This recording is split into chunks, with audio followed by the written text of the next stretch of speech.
So a question a lot of us are wondering is, have we finally hit what I call peak interest rates? Jerome Powell and the Federal Reserve have been hiking interest rates for almost 2 years now. And recently, some of the long-term interest rates have actually dropped. The 10-year Treasury peaked out at just over 5%, and it's come down quite a bit since then, as of the time of this recording. So the short answer is yes, I think we have hit peak interest rates. That's the good news. The bad news is interest rates are one of the hardest things to forecast. So just because I think we've hit peak interest rates doesn't mean that we have. But once we do hit peak interest rates and rates start coming down, I think a lot of us are going to feel the pressure, less pressure than what we've been feeling recently, right? I tell people, I hope you like your house, because if you bought it in the last few years and your interest rate is 2.5 to 3.5%, it's going to be a long, long time until interest rates come back down there.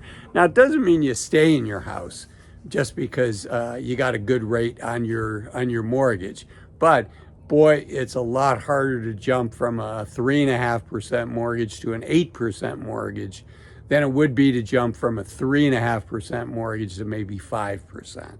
So hopefully we have reached peak interest rates. Now, it's important that you think about, what role does the government play in setting interest rates? So the government plays a very strong role, particularly the Federal Open Markets Committee, the FOMC, the Fed, as we call it, headed by Jerome Powell. He sets the short-term interest rate. So banks can basically park money overnight, and they can borrow money overnight by the Federal Reserve, and they can loan it out between banks at a very low rate. And that's one of the rates that the Federal Reserve sets. Now, the long-term interest rate, like the 10-year Treasury, that is set by the market. And that really comes down to supply and demand. So the good news is there has been, even with China backing out of buying our long-dated treasuries, there's still been good demand for our treasuries. And it's one of the reasons that interest rates peaked. The 10-year Treasury peaked just recently, just over 5% on the 10-year. And the reason for that is the government continues to issue a lot of debt. Obviously, we're running out of deficit. And with China backing out as a buyer, in part because of our right now, let's just call it what it is, the trade war that's taking place with China. And clearly the political situation has become more heated. So China is buying less treasuries. And so recently people were wondering how much more dollar value of treasuries can the U.S. issue? How much more money can the U.S. issue and still get attractive interest rates? And by attractive, since our government is the borrower, we want low rates.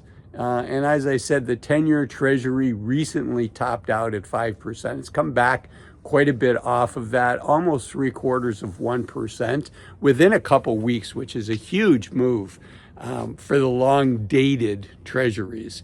Now, why do you and I care? Well, things like our mortgage rates are benchmarked oftentimes against the Treasury, the 10-year Treasury bond.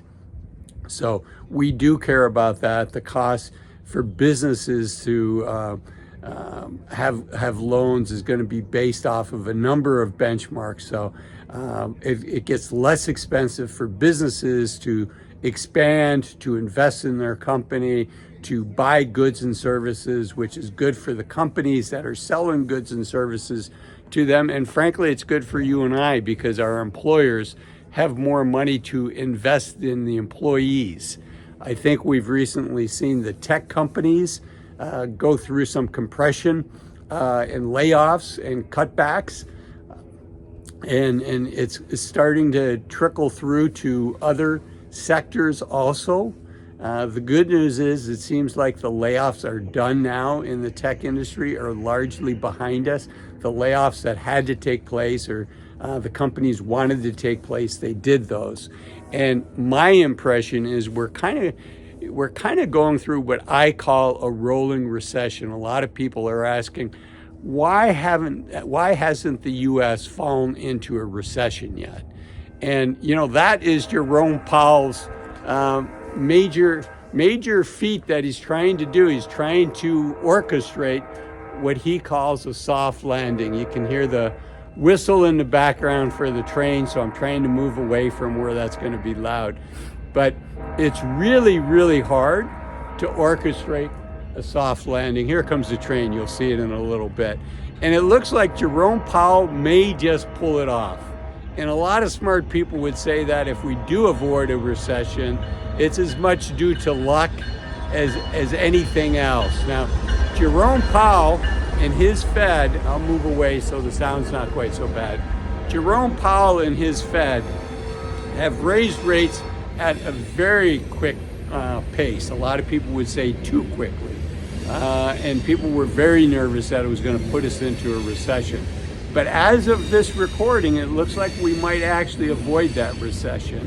It looks like we might have what's called a rolling recession.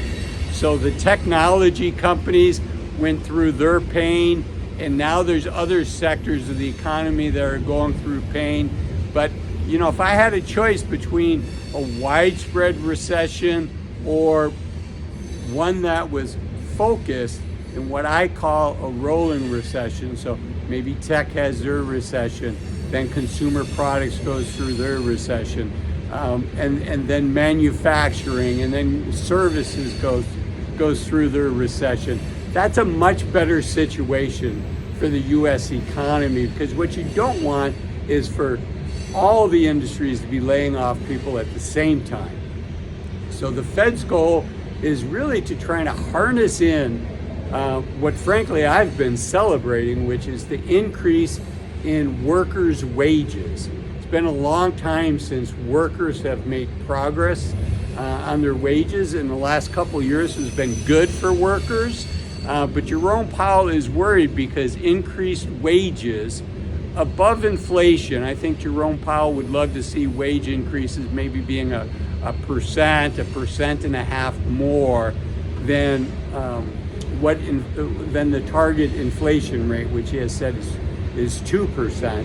He'd like to see it a little bit more than inflation, but right now it's much more than inflation, and he's worried about that because it can be a factor that drives inflation up. And another factor that I think we all need to worry about, in addition to interest rates, is really, ourselves. And how are we going to take full advantage of all the hard work that we've done over our lifetime? And that's why I want you to watch this video here, 5 reasons to retire as soon as you can. Thanks for watching this video. Bye-bye.